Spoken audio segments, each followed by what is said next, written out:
How about this? A scientific breakthrough. A new drug to regenerate lost teeth.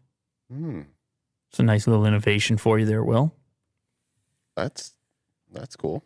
A new study by scientists at Kyoto University may offer hope for the regeneration of teeth.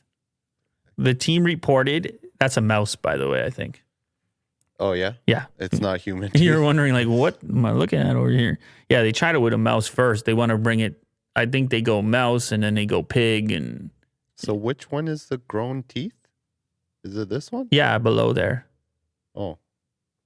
Yeah. Oh.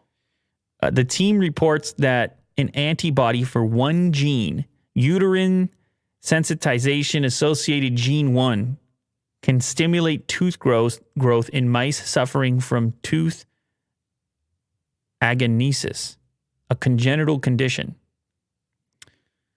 The normal adult mouth has 32 teeth, but about 1% of the population has more or fewer due to congenital conditions. So their research was to figure out what processes were at play that led to such a thing, and if there was a way to counteract those processes. Here's the quote. We knew that suppressing USAG1 benefits tooth growth. What we did not know was whether it would be enough. Well, in this case, what they were able to showcase with a mouse looks very promising. Conventional tissue engineering is not suitable for tooth regeneration. Our study shows that cell-free molecular therapy is effective for a wide range of congenital tooth agenesis. So I don't know if it's only going to be applied in the short term to those types of congenital defects, or if it's somebody who lost a tooth, like I got the fake tooth.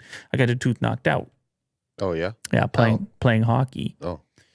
I got the tooth knocked out, and then I went through a variety of, they try to save it, and then they like pasted, they try to manufacture a tooth on top of the previous tooth root, and then eventually you just get to the level where that thing is not in great shape, and then now it's an implant. Oh. I could have regrown that one. Yeah. Would you use this? Would you use No, this? no, it's not ready. It's not even close for that yet. But if it's ready. That's not what I would get rid of. No, the implants is fine now. I'm totally cool with it. Yeah, okay. This is a far more experimental thing, but it is interesting anyway. Regrow your teeth. I don't know. I mean, there's people who have real dental problems who could really lose all, Yeah. What if it's like you don't even have to wear dentures anymore? You know? Yeah. It's natural, your natural teeth. They just come back. Just get a new set. Yeah. For some reason, I don't think it's going to be that easy, but No? no.